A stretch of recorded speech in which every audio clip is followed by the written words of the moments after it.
আমার বিয়ের শুরু থেকে আমার স্বামীর সংসারে আমার সুখ ছিল না। আমরা দুই ভাই এখন আমাদের পরিচয় আমাদের নিয়ে মানুষ অনেক বলাবলি করে যে একটা মানে অজপরা গায়ের বা একজন কৃষক ফ্যামিলি ছেলে এরকম মানে একটা পরিচয় কীভাবে গেল, সেখানে কারো সাপোর্ট ছাড়া বা কারো ওরকম হাত ছাড়া। ভালো কেউ আসছে আমার দোকানের সামনে শার্ট প্যান্ট পরে আসে ইনটিন করে আসে, আমি কথা বলতে পারতাম না, মানে আমার মধ্যে কথা বের হতো না। আসসালামু আলাইকুম। আজকে এবং অনেক দিন ধরে, অনেক বছর ধরে আমরা যে গল্পগুলো আপনাদেরকে শোনাই, জানাই, দেখাই, যে গল্পগুলো আপনাদের সাথে আমরা শেয়ার করি, এই গল্পগুলো যারা বলেন তাদের আসলে কথা কেউ শুনতে চায় না। তাদের গল্প বলার কোনো জায়গা নেই, তাদের কথা শোনার কেউ জায়গা নেই, তাদেরকে একটু উৎসাহ দেওয়ার কোনো জায়গা নেই, কেউ তা করে না। তারা গ্রামে থাকেন, মফস্বলে থাকেন, জেলায় থাকেন, উপজেলায় থাকেন, বাংলাদেশের 64 জেলায় থাকেন, প্রবাসে থাকেন। আমাদের বাংলাদেশের অক্সিজেন যাদেরকে আমি বলি, তাদেরকে সবাই ধরে নেন যে তাদের জীবন যেভাবে চলছে তো চলবে, তারা আরেকটু বেটার কিছু করতে পারেন, আরেকটু ভালো কিছু করে এগিয়ে যেতে পারেন।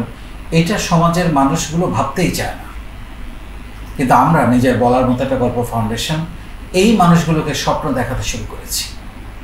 শুধু স্বপ্ন দেখাচ্ছি না, সেই স্বপ্ন কীভাবে বাস্তবায়ন করতে হয় তার প্রতিটি ধাপে আমরা তাদেরকে শিখিয়ে যাচ্ছি, প্রশিক্ষণ দিয়ে যাচ্ছি।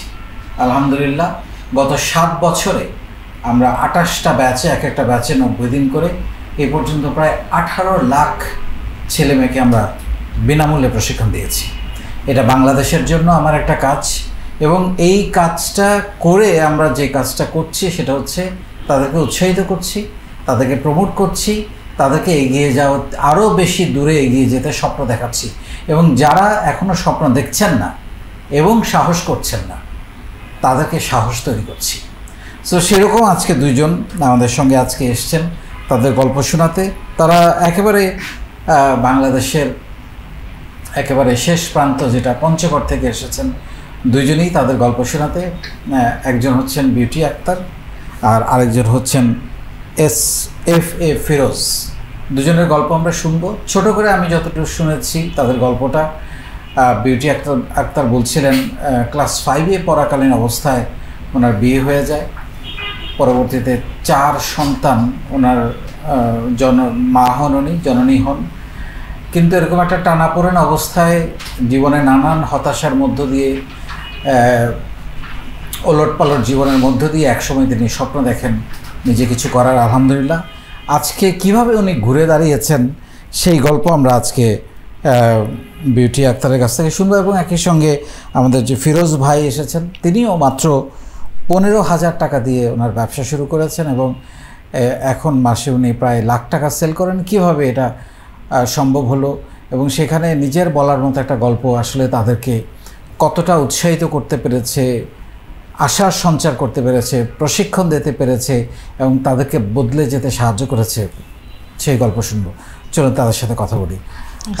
বিউটি আক্তার, আপনাকে এবং ফিরোজ, আপনাকে দুজনকে স্বাগত জানাচ্ছি ইউটিভি লাইভের আজকের এই অনুষ্ঠানে। আমরা শুরুতে আপনাকে দিয়ে শুরু করতে চাই। আপনার গল্পটা কিছুটা আমি শুনেছি, বাট পুরো গল্পটা আমি সবাইকে শোনাতে চাই। অনেক সময় আমাদের ফাউন্ডেশনের সবাই এমন যে আপনাদের গল্পগুলো থেকে তারা অনেক কিছু শেখে, অনেক কিছু জানে এবং অনেক ত্যাগ, তিতিক্ষা, দুঃখ, কষ্ট, বেদনার পরে যে ঘুরে দাঁড়ানো যায় সেটা তাদেরকে ইন্সপায়ার করে। আপনার গল্পটা শুনতে চাই। ক্লাস 5-এই আপনার বিয়ে হয়ে যায়, এইটা দিয়ে আমরা শুরু করতে চাই, তারপরের গল্পটা। জি স্যার, আসসালামু আলাইকুম। একটু জোরে বলবেন। জি, আমি বিউটি আক্তার, আমি পঞ্চগড় জেলা থেকে আসছি। আমার ঘুরে দাঁড়ানোর গল্প আজকে আমি আপনাদের মাঝে শেয়ার করতেছি। আমি যখন ক্লাস 5-এ ছিলাম স্যার, তখন হচ্ছে আমার বিয়ে। তো আমার বাবার হচ্ছে 10 জন সন্তান ছিলাম আমরা, 9 জন মেয়ে, 1 জন ছেলে, মানে 10 ভাই বোন ছিলাম আমরা। তো বাবা মায়ের মানে ভবিষ্যৎ যে একটা মান সম্মান হানি হবে, সেই মান সম্মান হারানোর ভয়ে সব মেয়েদেরকে ক্লাস 5, 6, 7 পর্যন্ত, এর উপরে আর পড়ালেখা করাতে পারেনি কাউকে, সবাইকে আর কি। এই পরিস্থিতিটা কি এখনো গ্রামে আছে যে 5-6-এ পড়া অবস্থায় মেয়েদের? না, এখন নাই এটা। এখন নাই, এখন এটা নাই, এখন বদলে গেছে। আপনাদের সময়, আপনাদের সময়? আমাদের সময় সেটা ছিল, কারণ আমাদের সময় তো বাবা মারা তখন এতটা বুঝে না যে ক্লাস 5-এর একটা মেয়েকে বিয়ে দিলে কি অবস্থায় থাকবে বা কি অবস্থায় কীভাবে সংসার চালাবে, কিভাবে সংসার গড়ায় উঠাবে, সেই জিনিসটা তো বাবা মাগুলো বুঝেনি, আমরাও বুঝিনি। তারপর বাবা মাগুলো না বুঝে আমাদেরকে বিয়ে দেন। তো আমাকে ক্লাস 5-এ বিয়ে দেন যখন, তখন আমার স্বামী দিনমজুরি দিত। তখন তো আমি ক্লাস 5-এ, কিছু বুঝতাম না, কাজ করতে পারতাম না। তো ওই সময় যেই মাসে বিয়ে আমার, সেই মাসে আমার হচ্ছে বড় মেয়ে কনসেপ্ট করে। বড় মেয়ে কনসেপ্ট করার পরে ক্লাস 6-এর শেষের দিকে আর কি আমার বড় মেয়ে পৃথিবীতে আসে। তো আসার পরেই আমার বান্ধবীরা যখন সবাই এসএসসি পরীক্ষা দিচ্ছে, তখন কিন্তু আমি 4 সন্তানের মা কমপ্লিট। চারটাই মেয়ে। এদিকে আমার স্বামী কিন্তু দিন মজুরি দিচ্ছেন। মানে স্বামীর আমার বিয়ের শুরু থেকে আমার স্বামীর সংসারে আমার সুখ ছিল না। আমার বাবা মারা এমনও দেখে দিছে, শুধু ছেলেটাকে দিচ্ছে, কোনো ঘর বাড়ি জমি জামা কোনো কিছু দেখে দেয়নি, শুধু ছেলেটাকে দেখে দিচ্ছে, কোনো কিছু দেখে দেয়নি। তো তারপরও মেয়েরা যখন হচ্ছিল, যে এক এক করে 4-4টা মেয়ে হলো, তখন আমার স্বামীর প্রচণ্ড অত্যাচার শুরু হয় আমার উপর। ছেলে কেন নাই, আবার অভাবিয়া সংসার। তো এই জন্য আমার স্বামী তখন থেকে আমার উপর নির্যাতন অত্যাচার শুরু করতো। তো আমার বাবা মা অনেকবারে বলছিল যে এত নির্যাতন, এত অত্যাচার, এত কষ্ট যন্ত্রণা সহ্য করতে না পারে আমরা আমার মেয়েকে নিয়ে যাব। অনেকবার নিয়েও যেতে চাইছিল, নিয়েও গিয়েছিল। তারপর কি ভাগ্য ছিল জানি, মনে হয় এখানে আমার রিজিক ছিল, আবার ফিরে এসেছি, এসে সংসার করছি। তারপর এইভাবে সংসার করতে অর্ধেক বছর, আমার বিয়ের অর্ধেক, প্রায় আমার 22 বছর চলতেছে, বিয়ের বর্তমান 22 বছর চলতেছে। 11 বছরে মনে হয় আমার বাবা মা সব খরচ চালাতো।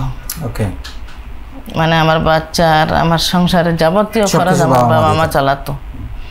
11 বছর। আপনার বাচ্চারা স্কুলে ভর্তি করাইছি, সব কিছু, মানে কাপড় চোপড়, স্কুলের খরচ, মেয়েদের খাওয়া দাওয়া সব কিছু আর কি আমার বাবা মা চালাতো। তো চালাতে যখন আমার 9 বোনের বিয়ে হয়ে গেল, তখন তো আর সম্ভব না 9 বোনকে যে চালাবে। যে আমাকে চালাতে গেলে বাকি 8টা বোন আরও আছে আমার, বাকি 8টা বোনও তো আবদার করবে আমার বাবা মায়ের কাছে, যে একজনকে সব কিছু খরচ বহন করতেছে তার সংসারে, তাহলে তো আমাদেরকেও লাগবে। তারপরে তখন আমার বাবা কী করলো, আমার বাবা মারা তখন আমাকে দেওয়া বন্ধ করে দিল। তখন এদিকে স্বামীর অত্যাচার তো আছেই, মানে এমনও অত্যাচার করতো যেটা গ্রামের মানুষ, আমি তো সহ্য করা মানে দূরের কথা, গ্রামের মানুষ পর্যন্ত এটা সহ করতে পারতো না, যে আমি কিভাবে টিকে আছি এই সংসারে এত জ্বালা যন্ত্রণা নির্যাতনের মধ্য দিয়ে। তারপরও আমি এইভাবে সংসার করেই আসছি। তারপরে যখন আমার মেয়েদেরকে সবাইকে স্কুলে দিলাম, স্কুলে পড়ালেখার খরচ অনেক কিছু লাগতো, তখন আরও সংসারে অশান্তি শুরু হয়ে গেল। তখন আমার স্বামী কী করে, আমাকে বলে যে আমি আর খরচ চালাতে পারবো না, তোমরা পারলে মা মেয়ে সবাই মিলে বাড়ি থেকে বের হয়ে যাও। তো আমি কি করব, বাবার বাড়ি তো হচ্ছে না, বাবার বাড়িতে জায়গা হচ্ছে না, ওখানে তো জায়গা হচ্ছে না। এখানে একটা ভাই আছে, ভাইয়েরও বিয়ে দিচ্ছে, সেখানে তো জায়গা, 1বার 2বার 3বার বাবার বাড়িতে জায়গা দিবে, চতুর্থবার তো জায়গা দিবে না। জায়গা দিলেও 1 দিন 2 দিন 3 দিন জায়গা দিবে, ভালোবাসবে, খাওয়াবে। 4 দিনের মাথায় ওরাও বলবে যে কিছু একটা করতে, বা কিছু করে খাইতে বলবে, যে নিজে 4-4টা মেয়েকে নিয়ে আমরা খাওয়াতে পারবো না। তখন আমি বাপের বাড়িও আর গেলাম না, স্বামীর অত্যাচারও সহ করতে পারতেছি না। তখন আমি রাগ করে মেয়েদেরকে ফেলে রেখে ঢাকায় এসেছিলাম। মেয়েদেরকে জামাইয়ের বাড়িতে ফেলে রেখে ঢাকায় চলে? হ্যাঁ, মেয়েদেরকে মানে বড় মেয়েটা একটু বুঝের মতো হয়ে গেছিলো, ক্লাস 8-9-এ উঠছিল ওই সময় আর কি। আমি মেয়েদেরকে ফেলে রেখে ঢাকায় চলে আসছি। ঢাকায় এসে টুঙ্গিতে বেস্ট গার্মেন্টসে চাকরি নেন? ওখানে চাকরি নিচ্ছিলাম, ওখানে আমি 3 বছর চাকরি করছি। তো এই 3 বছরে আপনার জামাই বাচ্চারা আপনাকে খোঁজে নাই? বাচ্চারা খুঁজছে। আচ্ছা, আপনি যান নাই গ্রামে? আর না, এই 3 বছর গ্রামে যান? গ্রামে যাইনি, কিন্তু খোঁজ নিছিলাম বাচ্চাদের, যে বাচ্চারা কেমন। জামাই খোঁজে নাই? জামাই কখনো আমাকে একটা ফোনও দেয়নি, কখনো ফোন দেয়নি, আর কখনো বলাও নি যে মেয়েদের। আমি যে আসছি ঢাকায়, আমি ঢাকায় আসার পর যে আমার জামাই যে একটা মায়া হবে যে ওর মা নাই, মা ছেড়ে চলে গেছে, আমার বাচ্চাদের কে দেখবে। তো আমি একটু বাচ্চাদের মুখের দিকে তাকাই, আমি ওর মাকে ফিরে নিয়ে আসছি। সেটা না করে উল্টে আবার মেয়েদের উপরে অত্যাচার করতো, মেয়েদের উপরে অত্যাচার করতো, মেয়েদেরকে মানে মেয়েদেরকে বাড়ি থেকে বের করে দিত। 3 বছর চাকরি করার পর কি হলো? মানে মেয়েদেরকে বাড়ি থেকে বের করে দিচ্ছিল। আচ্ছা আচ্ছা। তখন আমি কি করলাম, যে 4টা মেয়েকে বাড়ি থেকে বের করে দিচ্ছে। এখন আমি না হয় আমার বিয়ে হয়ে গেছে, 4টা মেয়ে হয়ে গেছে, আমি 3 বছর এদিকে আসে গার্মেন্টস জব করলাম। তো বাচ্চাদেরকে যদি বের করে দেয়, ওদের তো একটা ভবিষ্যৎ আছে। তখন আমি ওদের ভবিষ্যতের কথা ভেবে আমি এই 3 বছর গার্মেন্টসের চাকরি করার পরে আমি বাসায় ফিরে চলে যাই, মানে জামাইয়ের বাড়িতেই চলে যাই। যখনই চলে যাই তখন আমার জামাই আমাকে বলে, আমি কি তোমাকে আসতে বলছি? আমার বাসায় আসছো কেন আবার ফিরে? মানে ঢোকার সাথে সাথে আবার বের হতেই হবে, কোনো মাপ নেই। তারপরে আমি যে গার্মেন্টসে জব করছি, যা টাকা ছিল, আমি ভাবছি এদিকে, মনে মনে ভাবছি, আমি দেখছি এদিকে যে মেয়েরা কি করতেছে। মোবাইলও প্রথমে মোবাইল ছিল না, পরে আমি একটা টাচ ফোনও কিনছিলাম জব করে। তখন অনলাইনে ঘাটাঘাটি করে দেখি যে অনলাইনে মেয়েরা বিজনেস করতেছে। তো আমি ভাবতেছি, আমার বড় মেয়ে যেহেতু ক্লাস 8-9-এ উঠছে, তখন বড় মেয়েকে আমি বলছিলাম যে মা দেখো, অনলাইনে মেয়েরা বিজনেস করতেছে, তাহলে তো আমরাও পারবো, কেন পারবো না? তো পরে আমার কিছু টাকা, গার্মেন্টসের জব করা কিছু টাকা ছিল, গার্মেন্টসের জবের কিছু টাকা, হ্যাঁ 20,000 টাকা একত্র করে আপনি ব্যবসা শুরু করলেন। 20,000 টাকা দিয়ে কি নিয়ে ব্যবসা শুরু করলেন? আমি প্রথমে হচ্ছে 3 পিস 1 পিস ছোট বাচ্চাদের মানে সৈয়দপুর থেকে মাল নিয়ে গেছিলাম। আমি একা আসি, আমি কিন্তু কখনো বাইরে আসিনি একা। তারপরে ঢাকা চলে আসছি একাই। আসে গার্মেন্টস জব করার পরে আমার সাহসটা একটু বেড়ে গেছিল। তারপরে আমি সৈয়দপুর তো আসতে পারবো অবশ্যই, ঢাকা যেহেতু আসতে পারছি তাহলে তো সৈয়দপুর কাছেই আমার। তারপরে এই যা কিছু আমার ইনকামে মানে জবের টাকা ছিল, এই 20,000 টাকা দিয়ে আমি সৈয়দপুর থেকে 20,000 টাকার মাল নিয়ে গেছিলাম। যখন আমি মাল নিয়ে গেছিলাম, তারপর মাল আমি মানে চুরি করে একটা রুমে রাখছিলাম আমার স্বামীর আড়াল থেকে, যাতে না দেখে যে আমি বিজনেস শুরু করতে যাচ্ছি। তারপরও কেমনে জানি দেখে ফেলেছে। যখন দেখে ফেলেছে তখন আর কি ওই আমার যে প্রোডাক্টগুলো নিয়ে গেছিলাম, 3 পিস 1 পিস 2 পিস বেডশিট, এগুলা গোস কাপড়, অনেক কিছু নিয়ে গেছিলাম। তো এগুলাতে তখন আগুন জ্বালাই দিতে গেছিল। ও মাই গড, আগুন জ্বালাতে লাগছিল? আগুন মানে জ্বালাই দিতে গেছিল। আচ্ছা আচ্ছা। আমার কাপড় প্রোডাক্টগুলাতে। তখন আমার 4 মেয়ে ওর বাবার পায়ে পড়ছে, মানে আমাকেও মারবে, আমাকে বের করবে, আবার আমার প্রোডাক্টে আগুন লাগাই দিবে। মানে আমি যাতে আমার প্রোডাক্ট যদি পুড়ে যায় তাহলে তো আমি হয়তো বা কিছু একটা করবো বা বাড়ি থেকে বের হয়ে চলে আসবো, ওর চিন্তা ভাবনা এরকম। তখন আমি কি করলাম, মানে মেয়েগুলা সবাই ওর বাবার পায়ে পড়লো। ওর বাবা তখন, তারপরে ওর বাবা খুব চিল্লাহাল্লা শুরু করে দিচ্ছে, গোটা গ্রামের মানুষকে জড়ো করছে যে মেয়ে মানুষ নাকি বিজনেস করে, মহিলা মানুষ নাকি বিজনেস করে, এটা কোন ধরনের কথা? আমি কখনো এই সমাজে দেখিনি যে মহিলা মানুষ বিজনেস করে। এটা আমার বাবার বাড়ি পর্যন্ত চলে গেল কথাটা। সাথে সাথে কোন ইয়ারে? এটা হচ্ছে 2017-তে। তখন আমার বাবা মায়ের কানে চলে গেছে কথাটা। চলে যাওয়াতে আমার বাবা মাও চলে আসছে। আমার বাবা মা ভাই সবাই গ্রামের পাড়া প্রতিবেশী সবাই আমাকে বলতেছে, মানে বিজনেস করা যাবে না, মানে এমন চোখে দেখতেছে, মানে আমি মানে কারো চোখে ভালো না। আমি এমন একটা বান্দা, আল্লাহর বান্দার সৃষ্টি হয়ে আসলাম ওদের মাঝে, নতুন করে আসছে সৃষ্টি করে, ওই দিনই। তখন ওরা সবাই বলল যে বিজনেস করা যাবে না, মহিলা মানুষ খারাপ ভাববে, মানুষ কি বলবে, এটা সমাজের মানুষ কি বলবে, চারটা মেয়েকে বিয়ে দিতে হবে, ব্যবসা করা যাবে না, তুমি এখানে থাকো, কি ও মারছে পুরছে নাকি তোমাকে মেরে ফেলতেছে নাকি, আচ্ছা কি করে করো, মরে যাও, কিন্তু ব্যবসা করে সম্মান হারানো যাবে না। ঠিক আছে, চারটা মেয়ে ভবিষ্যতে বিয়ে দিতে হবে। কি সিদ্ধান্ত নিলেন? মানে ওদের সিদ্ধান্ত যে চারটা মেয়ে বিয়ে দিতে হবে। কি লোকে কি বলবে, ভবিষ্যতে জামাই আসবে না।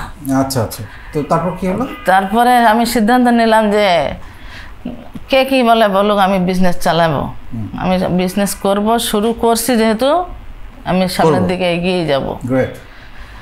তো আস্তে আস্তে আস্তে আস্তে এইভাবে আমি বিজনেসটা চালাতে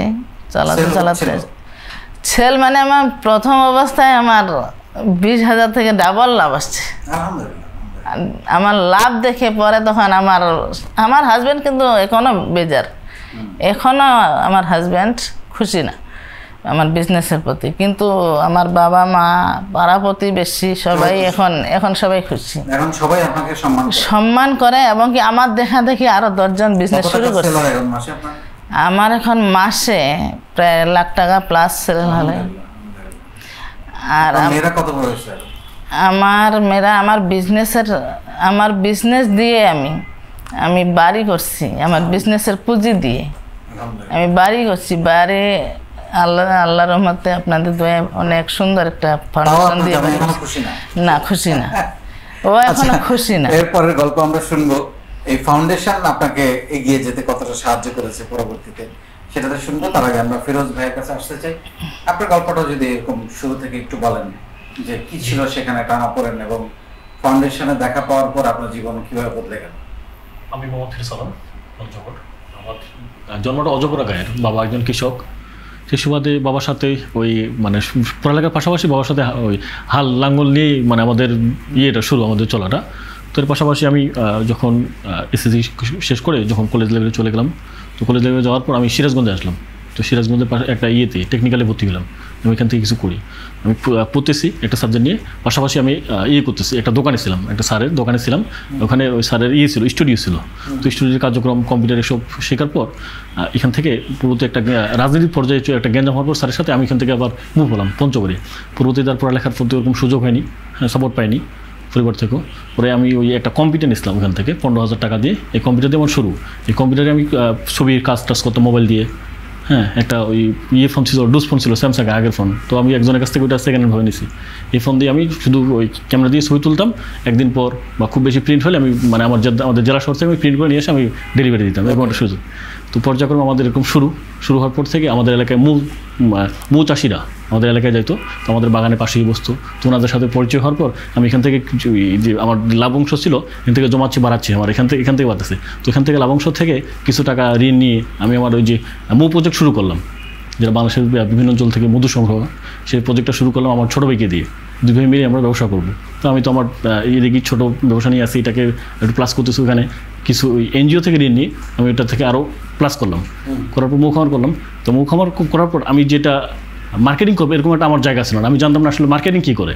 তো নিজের বলার মতো আমার গল্প ফাউন্ডেশন, আমার সদ্য স্যারের সেশনগুলো, আমি বিসমা বেস থেকে যে সেশনগুলো আমি পুরোটাই কন্টিনিউ করছি। যে সেশনগুলো থেকে আমি চেষ্টা করছি যে এগুলো থেকে কীভাবে মার্কেটিং করা যায়। যেমন আমার মধুটা আমি যেন নিজে মার্কেটিং করতে পারি। যে সাপ্তাহিক হাটবার, সেই হাটবার আমি চেষ্টা করি। মধু মাশাআল্লাহ আমার ভালো একটা সেল হয়। এখান থেকে আমি মানে আমরা 2 ভাই এখন আমাদের পরিচয়, আমাদের নিয়ে মানুষ অনেক বলাবলি করে যে একটা মানে অজপরা গায়ের বা একজন কৃষক ফ্যামিলির ছেলে এরকম মানে একটা পর্যায়ে কীভাবে গেল, সেখানে কারো সাপোর্ট ছাড়া বা কারো ওরকম হাত ছাড়া, কারো হাত ধরে না, নিজে এত চেষ্টা করে যখন একটা সম্মানের জায়গায় জেলা শহরের প্রোগ্রাম হলে, ডিসি স্যারের প্রোগ্রাম হলে সেখানে আমিই দাওয়াত পাই। এরকম একটা ভালো একটা জায়গায় গেছি স্যার আপনাদের দোয়ায়। আর সবচেয়ে আমার প্লাস হয়েছে এই নিজের বলার মতো গর্ব ফাউন্ডেশনে। এখান থেকে আমি মানে যেটা আমার খামার, আমার যে ব্যবসা, সেখানে ছোটো একটা ছিল। ওখানে আমি এখন লাইব্রেরি করছি, স্টেশনারি করছি, কম্পিউটারের জন্য আলাদা একটা করছি। কম্পিউটার, ফটোকপি, ছবি মেশিন, মানে পর্যাপ্ত পরিমাণে মেশিন। মানে আমার প্রজেক্টে যেমন মুখামারের 4টা ছেলে, এখান থেকে আমার সেটা আমার প্রোডাক্ট দিচ্ছে আমার নিজের বড় মতো গল্প ফাউন্ডেশন। এখান থেকে যদি আমি আমার প্রোডাক্টটা আমি যদি অনলাইনে বিক্রি করতে না পারতাম বা বুঝতেও না পারতাম যে আসলে কীভাবে সেল করতে হবে, ই কমার্স আমি কীভাবে সেল করবো। কত টাকা সেল হয় এখন মাসে? এখন তো স্যার পর্যন্ত আমার যে খামারের উৎপাদন প্রায় 6 থেকে 7 টন মধু, বেশিরভাগ সবটাই আমার নিজের বলার মতো ফাউন্ডেশন থেকে যায়, বাকি একটু অল্প যেটুকু থেকে আমি এটা বিভিন্ন কোম্পানি। কত পার্সেন্ট বলা যেতে পারে স্যার? প্রতি মাসে আমার লাখ টাকা প্লাস সেল হয়ে থাকে। মানে নিজের বলার মতো গল্প ফাউন্ডেশনে কত পার্সেন্ট সেল? স্যার বেশিরভাগ আমার নিজের খুচরা বিক্রিতে আমার নিজের বলার মতো ফাউন্ডেশন, অন্য কোনো আমার ওইতে কোনো সেল হয় না। আর আমার এলাকায় একটু পরিচিত আছে যে মধু হিসাবে যে মধু বিক্রি করে, এইটুকুই, তাছাড়া আমার কোনো সেল নেই। কোন কোন জেলায় আপনি মধু পাঠান? আমি বাংলাদেশের 4 জেলায় মধু পাঠাই স্যার। তার মানে আপনি নিজের একটা পরিচয় তৈরি করেছেন? জি স্যার, জি স্যার, ফাউন্ডেশন স্যার। ফাউন্ডেশন অনেকে আপনাকে চেনে? অনেকে আমাকে চিনে, ফিরোজ মধু ভাই হিসেবে অনেকেই চিনে। হ্যাঁ, অনেকে তেতুলিয়া নামে চিনে, তেতুলিয়ার ফিরোজ ভাই, মধু ভাই, এইভাবেই চিনে স্যার ফাউন্ডেশনের মাধ্যমে। Very good. সো আপনি এই জার্নিতে যদি একটু পিছনে ফিরে তাকান, আপনার কি মনে হয় যে আপনার কি ভুল ছিল? স্যার ভুলটা আমি যদি মানে আরও ওরকম কোনো ভুল খুঁজে পাচ্ছি না। আসলে আমি মনে হয় যে ভালো কিছুই করার জন্য মনে হয় আমার শুরুটা হয়েছিল। হ্যাঁ, আমি যদি ভুলই খুঁজে পাচ্ছি না স্যার। মানে আমি সব দিক দিয়ে আমার আলহামদুলিল্লাহ সবার গ্রোথটা কারেক্টলি ছিল, সেখানে তেমন কোনো ভুল ছিল না, বাধা সিনেমা ভুল ছিল না। আচ্ছা আচ্ছা। আমরা যে স্কিলসগুলো শেখাই, জি স্যার, যেমন আপনি কথা বলছেন, তারপরে লিডারশিপ, কমিউনিকেশন, ইমোশনাল ইন্টেলিজেন্স, তারপরে আপনি বলছিলেন মার্কেটিংটা জানেন না, মার্কেটিংটা আমরা শেখাই, জি স্যার, ডিজিটাল মার্কেটিং শেখাই। এখানে আপনি কতটা রপ্ত করেছেন? স্যার আমি বলতে পারি যে আমি যে এখন যে কোনো কোথাও একটা কথা বলার একটা সুযোগ পাই, মানে কথা বলতে পারি, আমি যে কোনো একটা পরিবেশের সাথে কথা বলতে পারি। আমি এরকমটা ছিলাম না স্যার। আমি নিজের বলার মতো গল্প মানুষের বিশ্রাম ব্যস্তের আগে যখন আমি জয়েন করি, তার আগে আমি তোটা পারতাম না আমার সামনে কথা বলতে গেলে। হ্যাঁ, দেখা গেছে আমি যদি কোথাও মানে ভালো কেউ আসছে আমার দোকানের সামনে, শার্ট প্যান্ট পরে আসে, ইনটিন করে আসে, আমি কথা বলতে পারতাম না, মানে আমার মধ্যে কথা বের হতো না। এই যে আমি সেটা অর্জন করছি নিজের বলার মতো গল্প মানুষের থেকে, যে আমি আপনার সেশনগুলো, আপনার ভিডিওগুলো দেখতাম যে আসলে কীভাবে কথা বলতে হবে। আর অন্য সিনিয়র ভাইরা, সিনিয়র আপুরা যদি আপনার প্রোডাক্ট আমাদের ফাউন্ডেশনের ছেলেমেয়েরা যে কেনে, জি স্যার, কোন 3টা কারণ আপনি বলবেন যে 3টা কারণে আপনার প্রোডাক্ট কিনে? সর্বপ্রথম আমি একটা জায়গা তৈরি করে নিচ্ছি সবার মাঝে নিজের বলার মতো থেকে, মানে একটা ব্র্যান্ডিং হয়েছে, ব্র্যান্ডিং হয়ে গেছে। দ্বিতীয়ত আমি যেহেতু উৎপাদন করতেছি, আমি নিজেই সেল করতেছি, সেরকম একটা ট্রাস্টেড জায়গায় নিছি যে 1 জন থেকে 4 জন অনেকে রিভিউ দিচ্ছে, অনেকে ভালো পজিটিভলি দিচ্ছে। হ্যাঁ, একজন মধু খুঁজতেছে, অনেকে আমাকে মেনশন করতেছে অমুক ভাইয়ের কাছ থেকে। আপনি প্রোডাকশন প্রসেসের মধ্যে আছেন? জি জি জি স্যার, এটা একটা বড় কারণ। মানে আপনি রিসেল করেন? রিসেল করি, নিজেই সেল করি স্যার। আরেকটা কারণ ওই যে আমার রিভিউ, ভালো রিভিউ পাচ্ছি। এবং ডেফিনেটলি রিভিউ মানে আপনার প্রোডাক্ট কোয়ালিটি ভালো। জি স্যার, তাই না? জি স্যার, অবশ্যই। আপনার স্বপ্ন কি? কোথায় নিয়ে যেতে চান? স্বপ্নে আমার সামনে একটা স্বপ্ন দেখতেছি, আল্লাহ যদি থাকে আপনাদের দোয়ায়, যে আমি আমার ব্র্যান্ডটাকে বিএসটাই করবো, বিএসটাই করে ভালো একটা লেভেল তৈরি করবো, বোতলজাত করবো। হ্যাঁ, এরকম একটা স্বপ্ন দেখতেছি। যেন আরেকটা স্বপ্ন হলো আমার সস আকারে মধু বের করবো, যেন হাতের নাগারে রুটি খেতে গেলে যেন সস না দিয়ে মধু দিয়ে যেন রুটি খাওয়া হয়, এরকম একটা মানে আমার স্বপ্ন, যে আমি এটাকে যেন বাস্তবায়ন করতে পারি, বা এরকম একটা এটা নিয়ে স্বপ্ন। পড়াশোনা করেছেন কতদিন? স্যার আমার ওই এসিতেই সে জেনারেলে, আর আমি ওই যে একটা কোর্স করতেছিলাম, তো ওখান থেকে তো গ্যাঞ্জামের পর থেকে আমি চলে গেছি। এই আমার সুযোগ হয়ে ওঠে নাই। বাট আসলে আসল লেখাপড়াটা হচ্ছে কাজ করতে করতে শেখা, সেটাতে আপনি ভালোই দক্ষতা অর্জন করেছেন মনে হচ্ছে, আলহামদুলিল্লাহ। আমরা ফাইনালি আপনার কাছ থেকে শুনবো যে আপনি আপনার এই প্রজেক্ট নিয়ে আরও কি কি নতুন যোগ করতে চান, যেগুলো নিয়ে কাজ করছেন, আপনি বাইরে আরও কী কী প্রোডাক্ট নিয়ে কাজ করতে চান, আপনার ভবিষ্যৎ পরিকল্পনা কি, সেটা নিয়ে কথা বলবো। তার আগে বিউটি আক্তার আপা, আপনার কাছে একটু আসতে চাই, এই ফাউন্ডেশনের খোঁজ পেলেন কীভাবে? মানে এই ফাউন্ডেশন আপনাকে আসলে কী দিয়েছে? আসলে স্যার আমি তো আগে কোনো কিছু, মানে আমি তো বেশি শিক্ষিত না, ক্লাস 5-এর একটা মেয়ে, আমি কিছু জানতাম না, কিন্তু ফেসবুক চালাতে জানতাম আর কি। কিন্তু পড়ালেখার বলতে কি আমার ছোটো থেকে ব্রেন শক্তি একটু ভালো ছিল, তো ফেসবুক যেহেতু চালাইতাম সব কিছু মানে বুঝতাম আর কি, যে ফেসবুক সম্পর্কে বুঝতাম। তো যেহেতু বিজনেসও শুরু করছি, তো মজিদ ভাইয়া দেখি সবসময় নিজের বলার মতো গল্প ফাউন্ডেশন গ্রুপের পোস্ট করে সবসময়। মজিদ ভাইয়া, আব্দুল মজিদ ভাইয়া আমাদের, যিনি আমাদের রংপুর বিভাগীয় একজন মডারেটর, উনি পোস্ট করতো। তো আমি ফেসবুক ঘাটাঘাটি করতে করতে একদিন মজিদ ভাইয়ার পোস্ট আমার মানে সবসময় চোখে পড়তো, যে ওখানে পোস্ট করে, শুধু প্রোডাক্টের পোস্ট করে। তো একদিন মজিদ ভাইয়াকে আমি ইনবক্সে ডাকছিলাম যে ভাইয়া আপনার সাথে একটু কথা আছে, ইনবক্সে আসবেন একটু প্লিজ। তো মজিদ ভাইয়া ইনবক্সে আসছিল, আসার পরে যে বলছিলাম যে ভাইয়া আপনি যে এখানে পোস্ট করেন, কেন পোস্ট করেন? ভাইয়া বললো যে আপু এখানে পোস্ট করলে প্রোডাক্ট সেল হয় এবং কি ব্র্যান্ডিং হয়, আপনাদের বিজনেসটা ব্র্যান্ডিং হয়, আর এখানে অনেক মানে ক্রেতা আছে, বিক্রেতা আছে, সবাই আপনি কিনতে পারবেন, আপনি বিক্রি করতে পারবেন এখানে এই ফাউন্ডেশনে আমাদের। তো আমি বললাম যে ভাইয়া আপনার কাছে আমার অনুরোধ, আমাকে এই গ্রুপে অ্যাড করে দেন। তখন ভাইয়া তো আমাকে অ্যাড করে নিল। তো আমি তো কিছু কথা বলতে পারতাম না আগে মানুষের সাথে, কাস্টমারের সাথে তেমনভাবে, মানে অনলাইনে মানুষের সাথে কথা কিভাবে বলে, কিভাবে সেল করে সেটা পারতাম না। যখন থেকে আমি এই গ্রুপে আসছি, প্রতিদিন সেশন ক্লাসগুলো করছি, করতে করতে প্রথমে সালামটাও দিতে জানতাম না। ওকে, সালাম কি দিয়ে যে সবাইকে ওয়েলকাম জানাবো, সবার সাথে কথা বলবো, কেমন আছেন সবাই, এটাও বলতে পারতাম না। যখন মানে প্রতিদিন রেগুলার যখন আমি সেশন ক্লাসগুলো করা শুরু করলাম, আমার বাসা থেকেও সাপোর্ট করতো না ক্লাসগুলো করতে। আমি খুব চুরি করে ক্লাসগুলো করতাম। আমার মেয়েরা, আমার হাজব্যান্ড সবাই আমাকে খুব গালাগালি করতো যে আমি মানুষের সাথে কথা বলতেছি, কেন কথা বলতেছি, আমি তো বিজনেস করতেছি, আবার খারাপ এইভাবে কথা বলে খারাপ হয়ে যাচ্ছে। তারপর আমি ক্লাসগুলো চালিয়ে গেছি। প্রতিদিন আমি মানে সব কাজ শেষ করি তাড়াতাড়ি করে ক্লাসগুলো করার জন্য।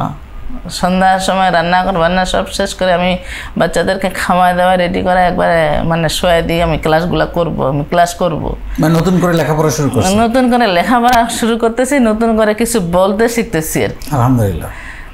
যখন থেকে ক্লাস শুরু করছি, ক্লাস করতে করতে করতে করতে আমি 17তম ব্যাচে যখন অ্যাডমিশন হই নিজের বলার মতো ফাউন্ডেশনে, তারপর থেকে আমি মনে হচ্ছে যে আমি দুনিয়ার মুখ দেখতেছি। দুনিয়ার মুখ, সারা পৃথিবী আমার সামনে আসতেছে, এবং কি আমার চোখগুলা উজ্জ্বল হয়ে আসতেছে যে আমি পড়ালেখা না করলে আমি মানে উচ্চ শিক্ষিত একজন মহিলা একজন। আমি ভাবতেছি যে আমি বিজনেসটা যদি শুরু না করতাম তো আমি এখানে আসতে পারতাম না, এই জায়গায় আসতে পারতাম না, এত দূর আসতে পারতাম না। আজকে আমি নিজে একটা শোরুমও দিয়ে ফেলছি। আলহামদুলিল্লাহ, শোরুমও দিয়েছি। বড় মেয়ের বয়স কত এখন? বড় মেয়ের বয়স না মানে সরি বয়স না, মানে কোন ক্লাসে পড়ে? Honours first year. মাশাআল্লাহ মাশাআল্লাহ। ওদের সব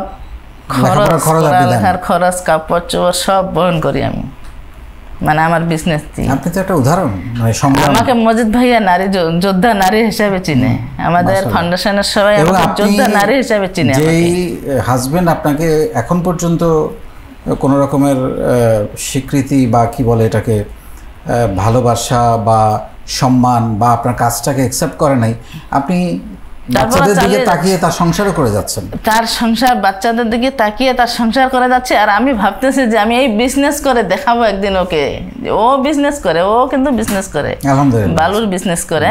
কিন্তু আমি বারবার বলি যে তুমিও বিজনেস করো, আমিও বিজনেস করি। একবার ভাবো তুমি যে বিজনেস করাটা কতটা লাভ, আর কতটা ব্র্যান্ডিং, কতটা মানুষের সাথে পরিচিত হওয়া যায়, মানুষের সাথে কথা বলা শেখা যায়। একটু শিখো, দেখো, বুঝে না আজ পর্যন্ত বুঝলো না। আপনি কি কি প্রোডাক্ট নিয়ে কাজ করেন? আমি মেয়েদের শাড়ি, মানে মেয়েদের অল প্রোডাক্ট, মেয়েদের সব প্রোডাক্ট, ছেলেদের শার্ট, টি শার্ট, প্যান্ট, লুঙ্গি, আর হচ্ছে পাশাপাশি আমি নকশি কাঁথা 10 জন মহিলা আমার বাসায় নকশি কাঁথা সেলাই করে। আপনার থেকে মানুষ পণ্য কিনে কেন? কি কি কারণ, মানে আপনার কি আপনি তৈরি করতে পেরেছেন? আমি তৈরি করতে পেরেছি, আমি ভালো প্রোডাক্ট মানুষের কাছে সেল করতে পারছি। প্রথমত কথা হচ্ছে স্যার, আমি ভালো প্রোডাক্ট, প্রথমত আমি মানুষকে ঠকাইনি কখনো, যে আমি প্রোডাক্ট দিয়ে একটা কাস্টমারকে আমি রিপিট কাস্টমার করাইতে পারিনি, এটা করিনি কখনো। আমি আমার রিপিট কাস্টমার এখনো, এইখান থেকে আমি রিপিট কাস্টমার।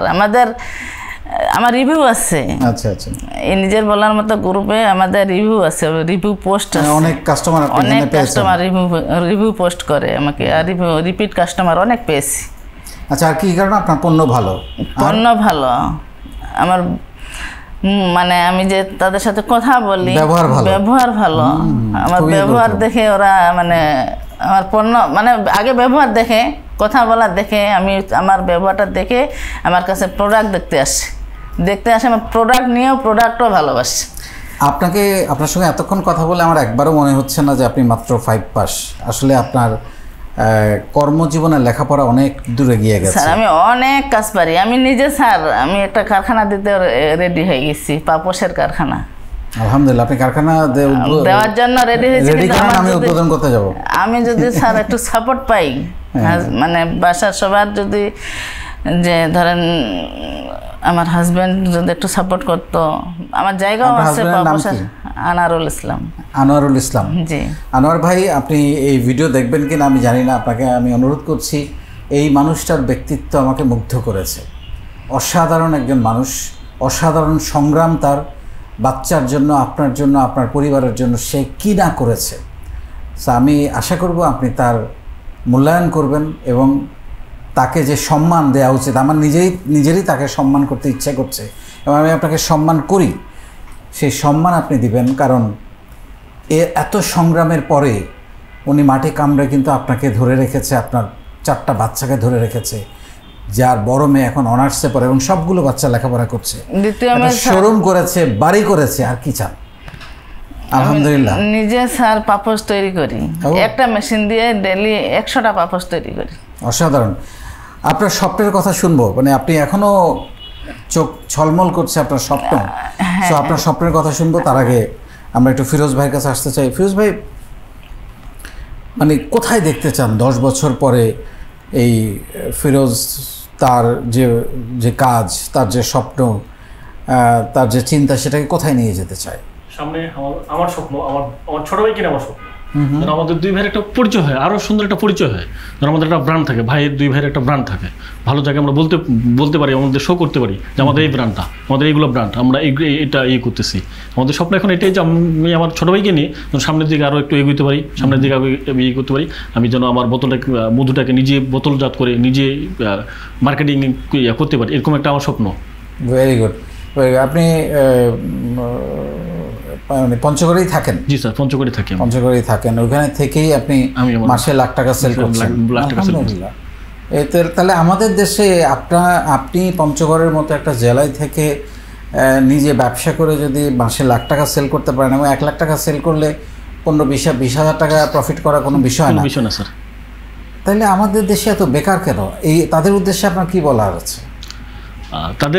তাদের উদ্দেশ্যে বলার হলো, ভাবতে হবে, রিস্ক নিতে হবে, নিজের বলার মতো ফাউন্ডেশনের সাথে লেগে থাকতে হবে, সেশনগুলো দেখতে হবে। সেশনটা পুরো কমপ্লিট করলে আমার মনে হয় তাকে এখানে ভালো কিছু হয়ে বের হবে, ভালো মানুষ হয়ে বের হবে, ভালো একজন উদ্যোক্তা হয়ে বের হবে। যদি টানা সেশনগুলো দেখে, আমার মনে হয় এখান থেকে ফেরানোর কোনো সুযোগ নেই স্যার, যদি তার সৎ ইচ্ছা, সৎ চেষ্টা থাকে স্যার। অনেক ধন্যবাদ আপনাকে। আপনার স্বপ্ন শুনতে চাই। আপনার স্বপ্ন এখনো অনেক বাকি, আমি দেখতে পাচ্ছি। শিক্ষিত হলে যে ভবিষ্যতে বড় কিছু স্বপ্ন দেখা যায়, তা কিন্তু এটা ভুল কথা। আমি কিন্তু ক্লাস 5-এর একজন মেয়ে,